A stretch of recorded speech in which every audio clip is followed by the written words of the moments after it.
Well, hello again, it's Trudy here from Hot Patterns, and we are here this time with part 2 of our sew along. Our sew along is in 4 parts. We've obviously already given you part 1. This is part 2 of the fast and fabulous Blouse-Back tee sew along.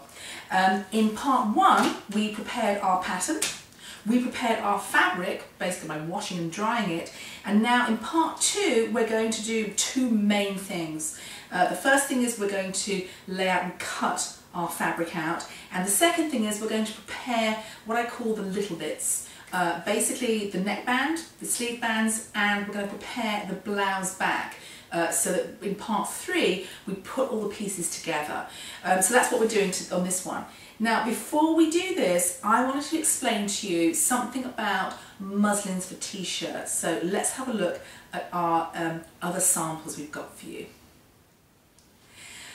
You may have seen a while ago that we did a little tutorial on why you should make a muslin, why you should do it, why it's so important. But I thought it was worth us showing you again with real examples here on why a muslin is such a good idea. We actually make a muslin for slightly different reasons. We're not, I mean, we are looking at the fit, but we're also looking at proportion too, and it's something you want to be looking at as well. So I'm going to show you 2 versions of this. This is our kind of prototype. This is the very first version of this that we made, and the actual fit of it is fine. It's actually really nice, but there were a few things that I knew I had to change if I wanted it to look on the body how it looked in my head, how I wanted it to be. I needed to elongate the front by 1 inch for sure, so I did that, and then you'll see more when I turn it around. There is the back view, and I'm going to show you this one, the back view of this one as well. This is the kind of real deal straight out of the envelope. Okay, now the main thing that you will probably notice is this is a very shallow back yoke, and this is somewhat deeper. That looks better, it just does. This one looks a bit kind of skimpy. I also realised that I needed more fullness through the centre back here, so we've got more fullness here. It gives you that lovely kind of blouse back thing. And I also wanted to make a more exaggerated curve on the back hem, so I did that on here.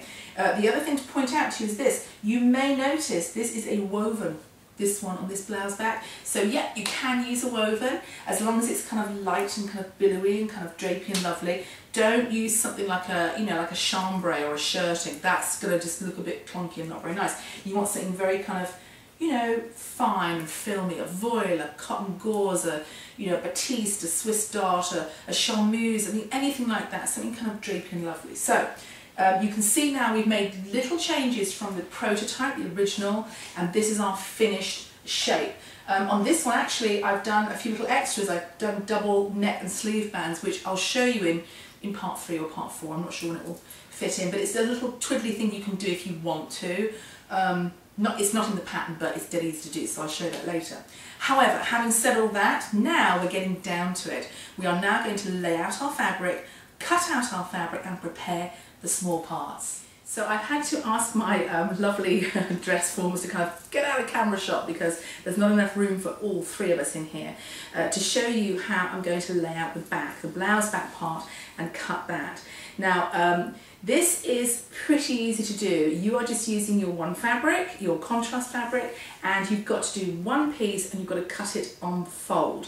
And I'm using this rather nice slubby rayon, white, kind of off-white slubby rayon knit, and I'm going to show you how to do it. The thing you need to bear in mind is that knits are not usually the same on both sides.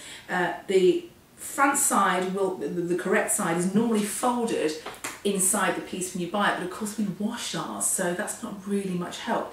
I would say that most of the time the selvage, the finished edge of the fabric, when you get that, most of the time that will roll towards the right side, but not always. So I'm going to come up very shortly and show you very close to the camera, and I'm hoping you can see it. It's quite high def, we film in, so you never know. The back and the front, you may be able to see the difference, but I can describe it to you. The back of it, the stitches on a knit are usually more kind of square, kind of crisscross, and on the front they're usually a little bit more kind of herringbone, a bit more like, you know, if you saw like a knit and pearl sweater, a bit more like that on the front. So just be sure that you've got the front, the front is the side you're going to use as the right side. Okay, I mean the front of the fabric, not the front of the garment. Okay, so here's what we're going to do. We are going to fold our fabric in half from selvage to selvage. Now this only needs this twice, so the truth is, unless you're using very, very narrow fabric, you'll probably have quite a bit of waste at one side. That's okay, these things are sent to try us. You just have to kind of make sure it's all even. So this is what I like to do. I like to fold it over on itself, like this. And truthfully, I normally eyeball it because that's how I roll. And also, in fairness, I've been doing this a long time, so I'm kind of used to it. However, if you're not, here is a good trick for you. Take a ruler. This, you guys would call it, I think, a quilting ruler, but where I come from, it's used for grading. It's all sectioned off to 1/8 of an inch, but you can see through it. So if you want to roughly, and I do mean roughly, work out, just a little bit more there. Let's do that. If you want to roughly fold over your piece of fabric in half, make sure it's all kind of smoothed out, we don't want any lumps and bumps, and then you measure it. Bump your ruler right up to the edge here, let me show you it here, right up to the edge here. Take your measurement, that's going to be 18 plus, call it 19.5. So you want 19.5 all the way along, and you'll get, see that's slightly off, so I'm just going to pull that back a little, and we'll get a perfect, perfectly sort of straight fold that's on grain. Quick check again, yeah, looking good. Okay, so that's how you do it. Use a ruler and make sure it's the same kind of width all the way along when you folded it. So once you've done that, it's very, very simple. You take your blouse piece and you put it on your fabric, and you want to bump, where it says fold, you'll bump that right up against your fold. Don't put it over. If it makes your life easier, you can of course pin your fabric together, your 2 layers of your fabric together along the folded edge. Because you know what, some knits are a bit slidey, and if you've chosen to use a woven, maybe like a charmeuse or something, well, you'll definitely want to pin it because that stuff has a mind of its own.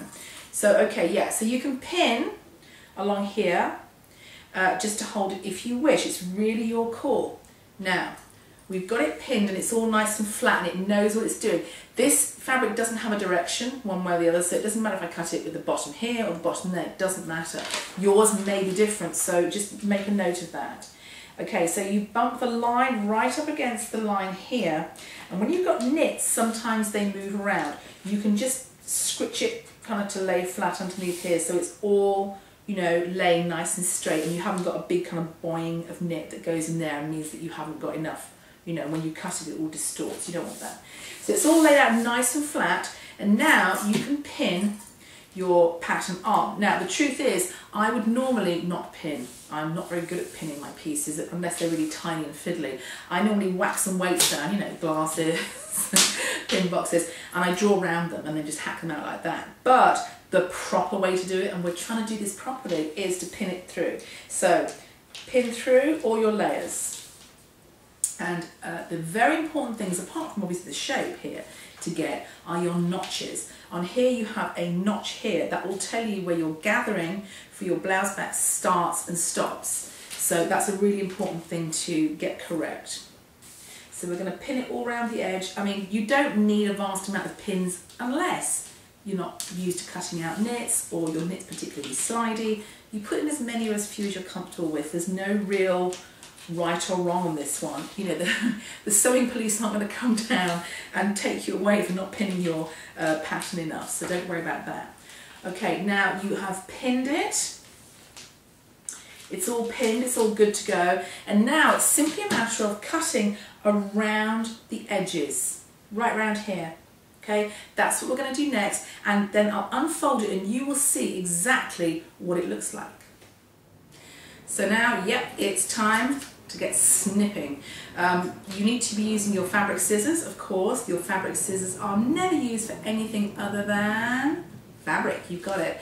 My lovely husband and my children know Mummy's fabric scissors are way off limits, so you don't touch them. So you need to keep your fabric scissors just for fabric. So we're just going to cut around this, and obviously you don't cut along the fold. This is, I say obviously, but I have to tell you, when I first started sewing, I did that quite a few times. Don't cut along the fold, you ignore that bit. So we're going to just cut along here. And it's right up against it, and I'm not being too worried about, you know, if I get the odd little nick or something in it, it's really not the end of the world. Knits do tend to, you know, misbehave, and it's really not a problem because, of course, the edges are all going to be finished. So yeah, don't get too stressy about this. And also, I'm not standing up at this table because I can't get myself, my head and my body in shot at the same time if I'm standing up, and that's a problem. So yeah, snippety snip, and we're all good. You see, it's the easiest thing in the world. It's really just the 3 sides of a triangle with a little kind of circular bit chopped out here. Nothing too stressful at all. And if you're wondering why I'm using this really small table, it's this. My cutting table is massive, it's huge. I'm not boasting or bragging, it just is. But it's also in a space where there isn't really room to get a camera tripod in as well, so it's a bit difficult for that. Also, I wanted to really kind of do this in the way that people at home are going to be doing it. The likelihood is you'll be cutting on your kitchen table or your dining table or the floor, or who knows. So I wanted to really replicate what you'd be doing at home, just to show you how hard it isn't, because it's not. Alright, so now we've got our piece cut out, and don't forget we have this very important notch. I'm going to put the notch in, just a little one, and I'm going to put a notch in at the centre back here, like that. This is absolutely critical. I need to be able to match my centre back and my notches to the centre back and the notches on the yoke, because this bit's going to be gathered onto the yoke, don't forget that. So, now we have this part, I'm going to undo it and show you what it looks like. So, ta-da, that's the back cut out. That's what it looks like when I've unpinned it and unfolded it. That's the edge that's going to be gathered onto the yoke. That's the bottom part of your back armholes, side seam, and then at the bottom we've got that shaped back kind of shirt tail hem. So, that's the easy peasy part. Now, we're going to go on to the front, the neckband, the sleeve bands, and the yoke, and that's the one we're going to cut in stripes. And that's when I'm going to show you my sneaky little tip for how to cut striped fabric.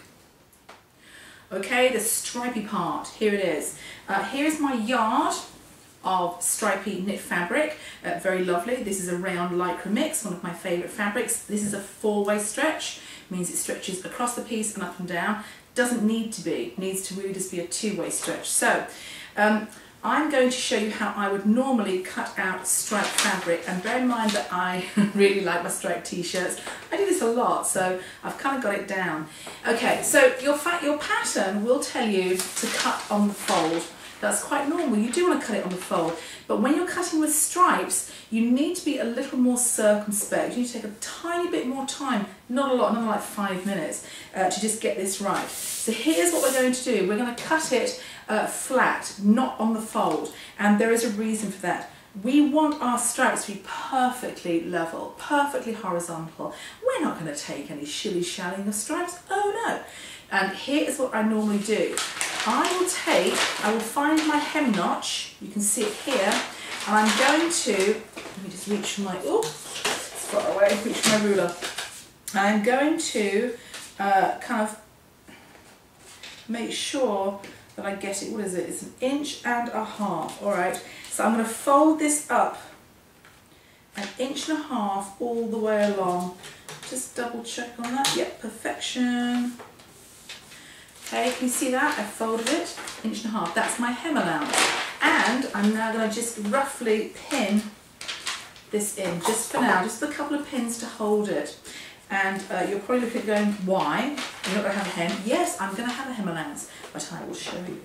Now, when I do stripes, and like I say, I will fess up to a striped t-shirt addiction, and I like a black and white stripe, and I particularly like this black and white stripe, it's really nice.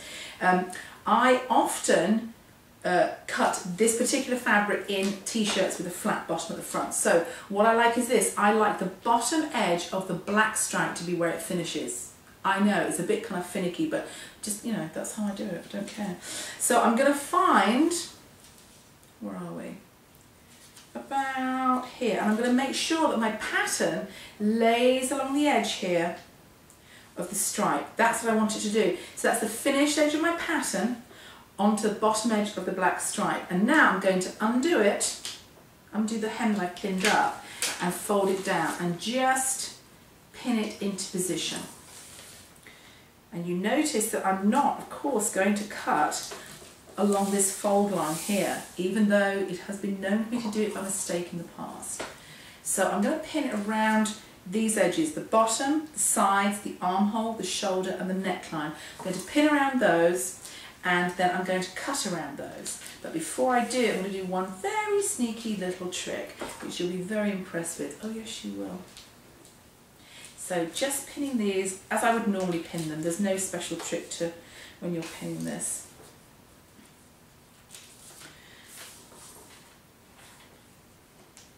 Okay, now that's all laid out and ready to cut. Don't forget, around the 3 edges, not down this one here.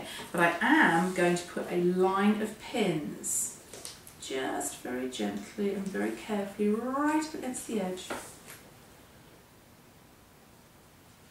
Right up against it. Because that is where I'm going to fold my fabric over.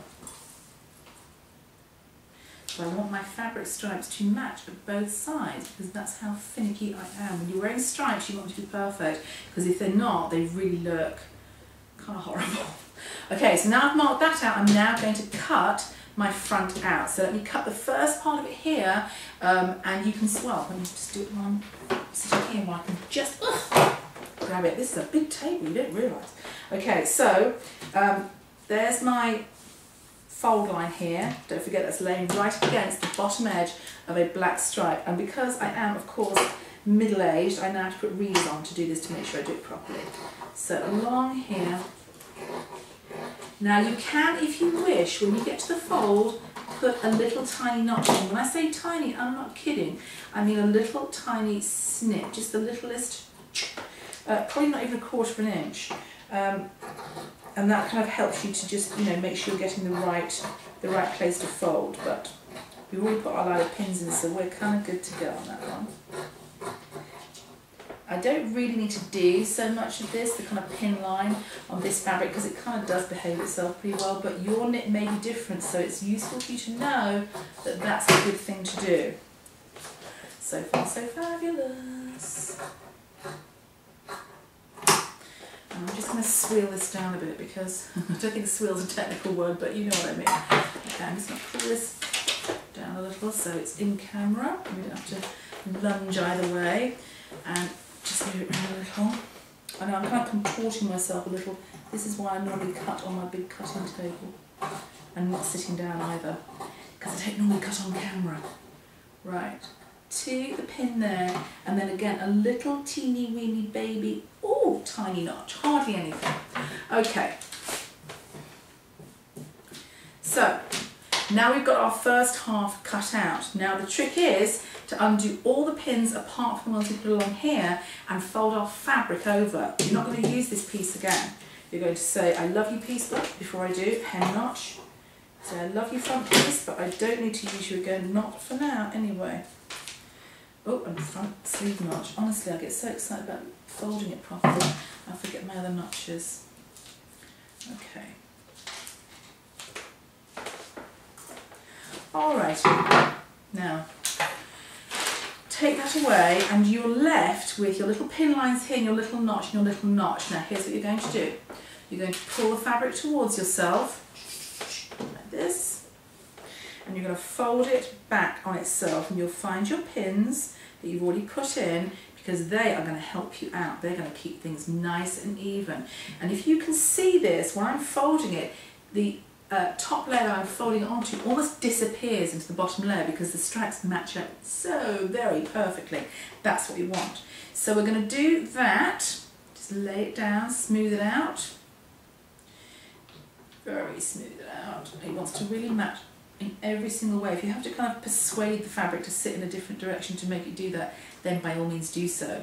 The important thing is that we have things matching. If you start off with the matching, you're going to have a lot less problem later on trying to make things sit properly. So start as you mean to go on this one. Okay, so There we go, we're just persuading that up. Now, more pinning is required. I am going to pin through kind of every other black stripe on here just to make sure that it stays where it's going to before I cut out. And this is my, like I said, this is my sneaky way of cutting stripes.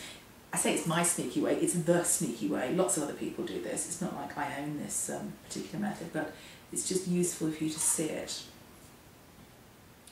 Okay, all the way along there. I don't want that to be too far. It'll kind of fall into where it needs to be, so you know it's kind of easy to follow. So just keep pinning around the edges. Oh, I can't even see where it finishes because it matches up so beautifully. And make sure it's all matching up, and you are good to cut the rest of it out. Oh, let's just make sure that's okay.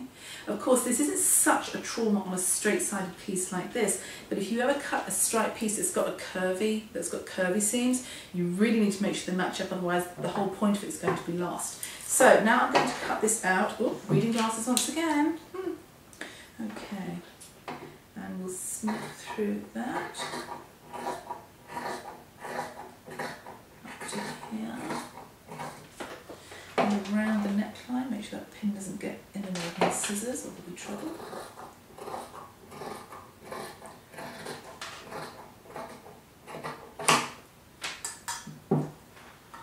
So make sure that lays flat.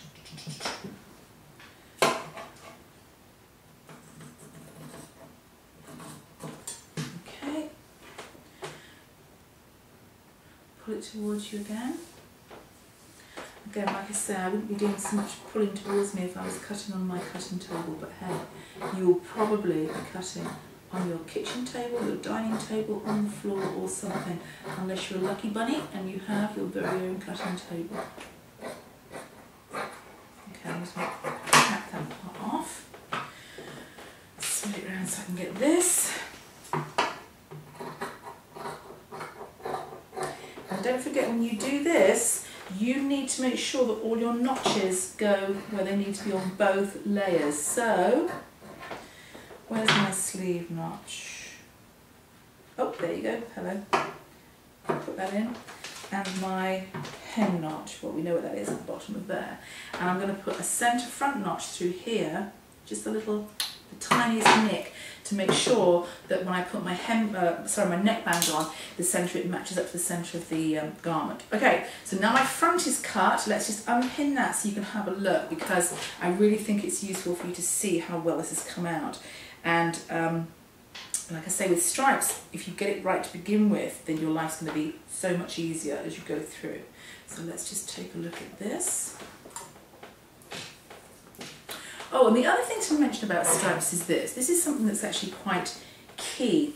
When we're using fabrics with a print like, or I should say a pattern, like a stripe or a plaid or a gingham or something like that, something that has to be very kind of straight and perfect for it to look right, you always want to look for either a woven or a knitted version, which means that it's actually part of the fabric. This one is a knitted one. It's almost the same on the back as it is on the front, and you can tell from this one there's a little tiny line of white and black that kind of hop either side of the black line. So this is a knit stripe. You can use, obviously, for a woven fabric, a woven stripe. I would really urge you to avoid, wherever possible, a printed stripe or plaid, because they are never ever on grain. They're always a bit off, and that's all well and good, except when you're going to put it on, it's a bit off like that. So always try, wherever you can, a knit or a woven stripe or plaid. That's kind of key. So okay, now we've got our front cut out. We're kind of, you know, we're kind of 2/3 cut out. We've got our main back cut out, we've got our front cut out. Now it's the smaller pieces, so let's do those.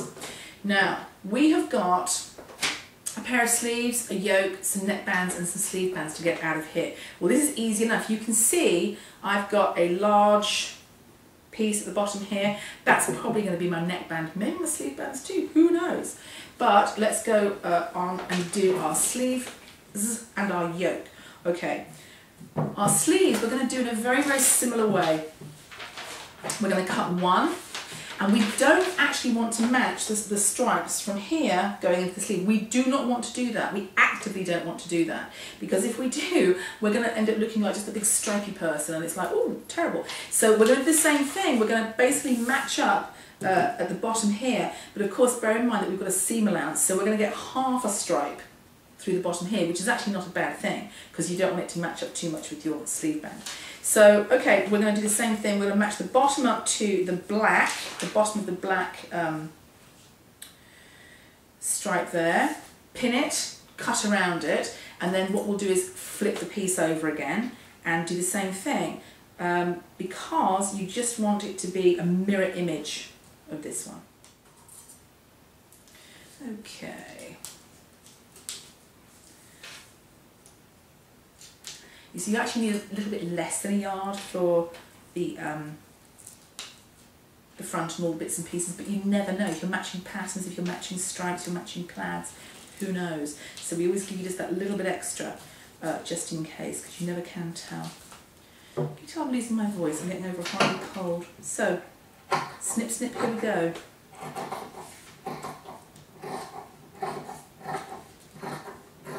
Of course, once you get more into your sewing, you'll probably get yourself some pattern weights. So you'll do what I normally do, just dump some weights down and off you go. But, you know, if you're just starting off, then pins are a good thing for you, because they'll stop everything from sliding around and misbehaving. Oh, I really am contorting myself here. Okay.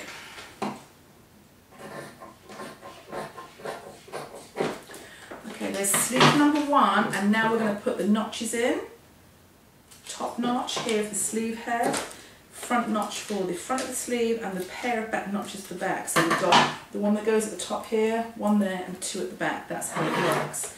And then we lay our fabric out again, exactly as it was. Take the pins out of this. And you notice on the pattern piece, it will tell you where the stretch direction is. Stretch direction goes across like this, because you want any stretch to go around here. So we'll take this off and we will flip it over like that. So now we've got 2 right sides together, and we match up the stripes again just as we did for the front, and we cut that baby out. So now I've snipped and I've got my pair of sleeves. I'm going to do the same thing with the yoke. This time I think I'm going to do something a little bit different. I'm going to draw in the seam allowance, the 3/8 of an inch seam allowance, for a reason. Not because I'm an idiot, although that's always debatable. Okay, so draw it in, and my seam line, this line here, that's where I'm going to match the bottom of the black stripe, because actually for the back yoke, I want the stripes to be perfect. I want the stripe to finish off at the bottom of the black one, so that the back is gathered onto it like that. So I'm going to put that down here and match it up like that, and I'm going to do the same principle. Put it down, little pin line here, little notch there and there, flip it over, and we'll have ourselves a back yoke. Let me do that for you now. So there's my back yoke cut. Don't forget, I've already put my centre back neckline notch in there and my centre back notch in there, as well as the notch where I start and stop my gathering, or rather where I attach my gathering, where they start and stop. So once again, flip it over, pin it down, and you are good to cut it out. You may be wondering why there are no double notches on the back armhole. That's because we've cunningly made it so that the back notches on the sleeve match up to the seam of the yoke and the blouse back. So we're kind of sneaky like that. Okay, so there's our back yoke. Perfectly lovely. The only pieces now to cut out are the neck bands and the sleeve bands, and those really are straight pieces. Now, whilst there are notches marked on the neck band, actually not on the sleeve bands, for the centre, I wouldn't put them on, and I'll tell you why. I tend not to on neck bands anyway. Sometimes you may need to shorten your neck band. If your fabric is particularly stretchy or has got a lot of give, you may need to shorten it. You may not, who knows, but I wouldn't notch it until you're kind of, you know, almost ready to apply it. So now we're going to cut a pair of sleeve bands here, and we're going to make sure that the half the sleeve band either runs through the middle of a stripe or the bottom of a stripe. Doesn't really matter which, you choose, and you want a pair of those. So we're going to do that, and then we'll cut this out. So let me pin those out and cut them and show you them, and we are ready to start putting these little bits and pieces together. So I've pinned on my sleeve band and my neck band, and I'm not sure if you can see this. I'm going to hold it up to the camera in a moment to see if you can, and if not, when I unpin, you'll definitely see it. I've basically centered my sleeve and my neck bands, which are the same depth, by the way, through this black stripe here, which means when it's folded, I'm going to get half a black stripe. It's going to edge it. It's actually quite a nice look, and I'm matching the same thing on the neckband. And I know it sounds a bit finicky, but I really want my neckband and my sleeve bands to kind of behave in the same way, to look the same. And it's that kind of finicky little detail that will set your t-shirt apart from just like a, you know, a kind of a cheapo ready-to-wear one. That kind of finessing is really why we sew, you know, so we get something beautiful and something that really, if we were to buy it ready wear, it would be quite expensive, because you've seen to lay out stripes, to cut stripes, you have to be quite precise. You have to get them just right, and you can imagine having to lay up, you know, in a factory you have to lay up kind of, you know, layer upon layer upon layer, and all the stripes are going to go all over the place, which is why, you know, good striped t-shirts that the stripes match at the side seams, they're always a bit pricey. So yeah, one of the reasons that I like to finesse these is I like them to look perfect. I know, very picky on people, what can you do? So I'm going to go ahead and cut this, and then cut the other pair of it, just flip it over and cut the pair, and then all our cutting is done, and we're going to start putting our pieces together.